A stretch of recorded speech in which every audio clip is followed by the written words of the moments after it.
જય શ્રી કૃષ્ણ. હરિઓમ. અવધૂત ચિંતન શ્રી ગુરુદેવ દત્ત.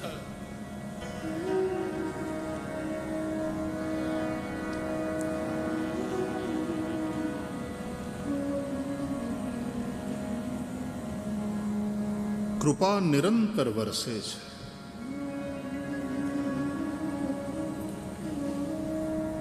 કૃપાની મોસમ હોતી નથી અને એ ડિસ્ટર્બ પણ થતી નથી. આપણે કૃપાનો અનુભવ ન કરી શકીએ એ વાત અલગ. બાકી કૃપા શ્રી હરિની નિરંતર વરસે છે.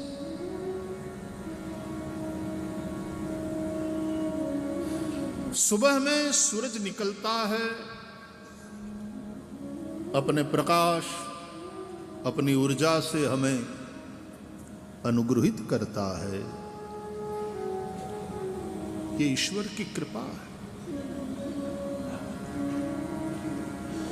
विज्ञान પણ એમ માને છે કે જો સૂર્ય ન હોય તો પૃથ્વી ઉપર આપણું જીવન શક્ય જ નથી. જેમ શરીરમાં આત્મા ન હોય, ચૈતન્ય ન હોય તો જીવન શક્ય નથી.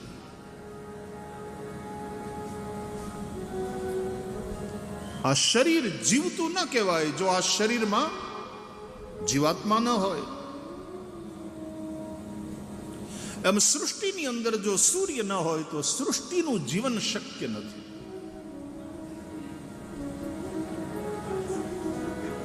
સૃષ્ટિનું હોવું, સૃષ્ટિનું અસ્તિત્વ કમસે કમ આપણી આ ગ્રહમાળા એ આકાશમાં દેખાતા આ સૂર્યને આધારિત છે અને એને આભારી છે.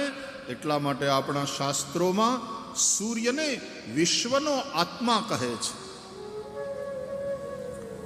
સૂર્ય આત્મા જગતસ્તસ્થુખશ્ચ. સૂર્ય વિશ્વની આત્મા છે. અને એ જ રીતે પરબ્રહ્મ છે તો જ આ અનંતાનંત બ્રહ્માંડ છે. અસાવાદિત્યો બ્રહ્મ. આદિત્ય છે તે બ્રહ્મ છે.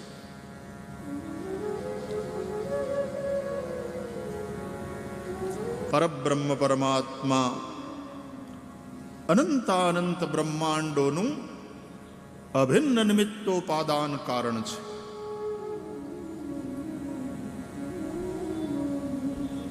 ઘણા લોકો પૂછે કે ભગવાન છે કે નહીં. કોઈ એમ કહે કે હા છે, તો કે એ તો તમારી શ્રદ્ધા છે, તમારી માન્યતા છે. તમે માનો છો કે ભગવાન છે, અમે નથી માનતા. અને છે તો એની સાબિતી શું છે?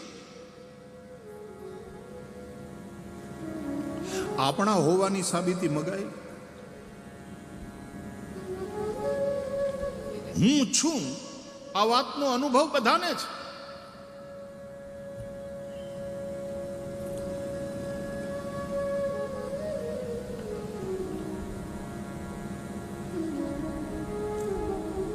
तो हर व्यक्ति हरि का हस्ताक्षर है.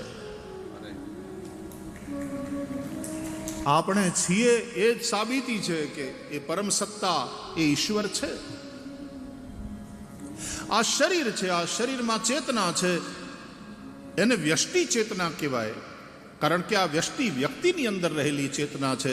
એ જ રીતે જે સમષ્ટિ ચેતના છે એનું નામ પરમાત્મા, કલેક્ટિવ કોન્શિયસનેસ. જડ ચેતન બધા જ રૂપે જે કંઈ છે એ પરમાત્મા છે. તમે જુઓ, હું છું આ વાતનો અનુભવ બધાને છે. એની અનુભૂતિ કરવા માટે કોઈ તપસ્યા કરવાની જરૂર નથી, હિમાલયમાં જવાની જરૂર નથી. હું છું આ અનુભવ બધાને છે. હું નથી આવો અનુભવ કોઈ પણનો નથી. કોઈનો હોય તો બતાવો. હું નથી આવો અનુભવ કોઈને છે નહીં. એક ભાઈ એક જગ્યાએ આંગળી ઊંચી કરેલી, ઉભા. હું નથી એવો અનુભવ મારો છે. હું નથી એવો અનુભવ મારો છે. સરસ, કોઈક તો મળ્યું. શું અનુભવ થયો ભાઈ તમને? તો કે તમે જે ના પાડો છો કે આ અનુભવ કોઈનો નથી, એ અનુભવ મારો છે. હું નથી એવો. ગુડ. એવો અનુભવ તમને ક્યારે થયો વાલા? તો કે મારું ઓપરેશન હતું, ડૉક્ટરે મને એનેસ્થેસિયા આપ્યો, બેહોશીનું ઇન્જેક્શન આપ્યું. એટલે જેટલો સમય હું બેહોશ રહ્યો ત્યારે મને એ અનુભવ થયો કે હું નથી. સાચી વાત, બહુ સાચી વાત. પણ હું નથી એવો અનુભવ કોને થયો? તો કે મને. મેં ફરીથી પૂછ્યું, બેહોશ હતા તમે ત્યારે હું નથી એવો અનુભવ કોને થયો? તો કે મને. મારો અનુભવ બોલે છે આ. તમે એમ કહો છો કે આવો અનુભવ કોઈને નથી, પણ હું કહું છું કે મને અનુભવ થયો. મેં ફરીથી પૂછ્યું, હું નથી એવો અનુભવ કોને થયો? તો કે મને. પછી એને સમજાણું કે આ વારંવાર હું કામ પૂછે છે એકનો એક પ્રશ્ન. કારણ કે હું નથી એવો અનુભવ પણ મને થાય છે.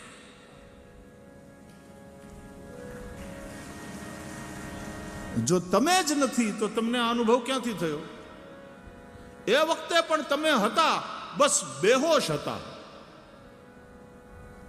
ખાટલામાં પડ્યા હોઈએ, ગાઢી નિદ્રામાં હોઈએ, ત્યારે આપણને ક્યાં કાંઈ યાદ રહે છે કે આપણે છીએ? પણ એ સમયે પણ આપણે હોઈએ છીએ. આપણે નિદ્રાવસ્થામાં હોઈએ છીએ. સવારે તમે ઉઠો ત્યારે તમને અનુભવ થાય છે ગાઢી નિંદર આવી, એક ઊંઘે સવાર થઈ, ફ્રેશ થઈ જવાય. એક પણ સપનું નથી આવ્યું. આ એક પણ સપનું નથી આવ્યું. ગાઢી નિદ્રા, આ બધો અનુભવ કરનાર કોણ? એ હું છું. જાગ્રત, સ્વપ્ન, સુષુપ્તિ, આ ત્રણેય અવસ્થાઓનો સાક્ષી એ હું છું. હું છું. આ વાત જેટલી પાકી છે એટલી જ પાકી વાત એ કલેક્ટિવ કોન્શિયસનેસ, એ જે સમષ્ટિ ચેતના છે.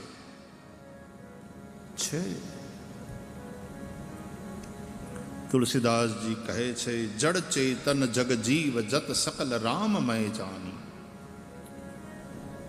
જડ હોય, ચેતન હોય, આ બધું જ મારા રામનું સ્વરૂપ છે. પરમાત્મા સિવાય બીજું કશું નથી.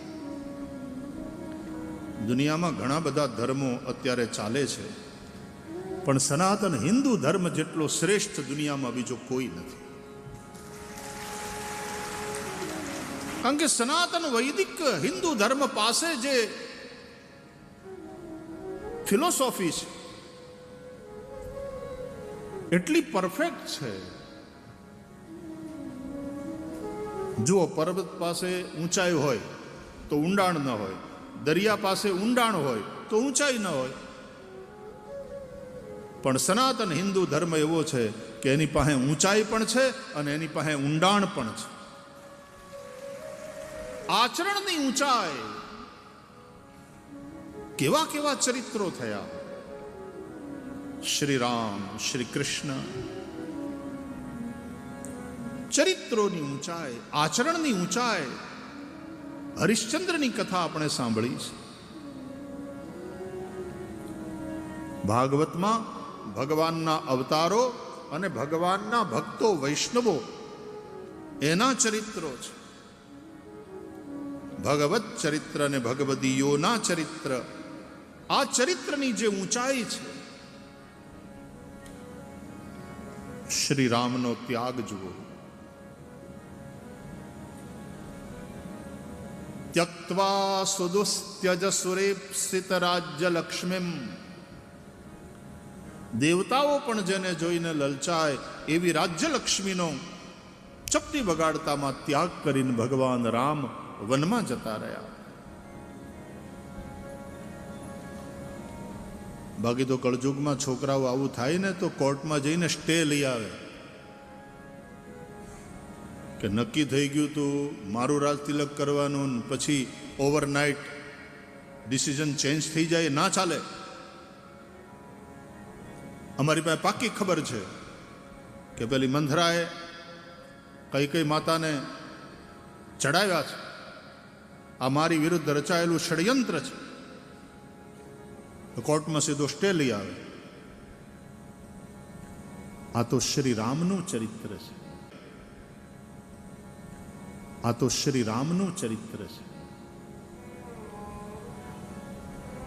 ખબર પડે છે કે માં કઈ એવું માગ્યું છે કે મારું રાજ તિલક નહીં, મારે 14 વર્ષ વનમાં જવાનું અને ભાઈ ભરતનું રાજ તિલક કરવાનું છે. સાંભળીને ભગવાન રામ રાજી થઈ જાય છે. માં કઈને પગે લાગીને કહે છે કે મારું કેવું પિતાજીએ ન માન્યું હોત, પણ માં तेरी बात को पिताजी टाल नहीं सकते, तूने ये बहुत अच्छा किया. सुनु जननी सोई सुत बड़ भागी, जो पितु मातु बचन अनुरागी. तनय मातु पितु तोष निहारा, दुर्लभ जननी सकल संसारा. निगन मिलन विषेखी बन सब ही भांति हित मोर.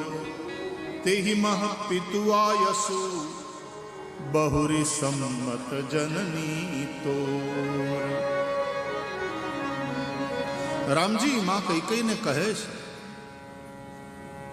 હે માં, માતા પિતાને પ્રસન્ન કરનારો પુત્ર સંસારમાં દુર્લભ છે. મને તારા એવા પુત્ર હોવાનું ગૌરવ પ્રાપ્ત થઈ રહ્યું છે. આજે હું માતા પિતાની આજ્ઞાનું પાલન કરીશ. મારા માટે મારા મા બાપની આજ્ઞા સર્વોપરી છે.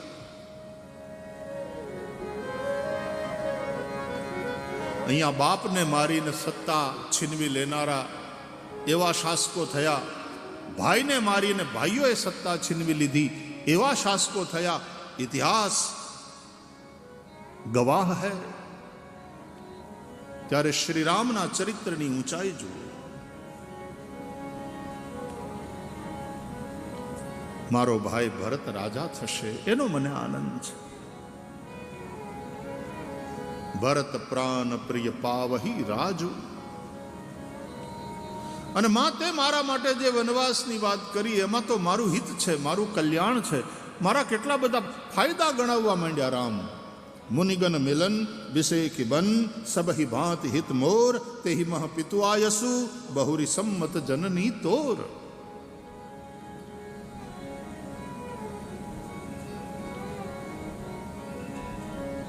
એક તો મુનિઓને ઋષિઓને મળવાનું થશે, મને સત્સંગ પ્રાપ્ત થશે, એમના સંગમાં રહેવાનું થશે. મને પ્રકૃતિના ખોળે રહેવાનો આનંદ પ્રાપ્ત થશે, વનમાં રહેવાનું મળશે.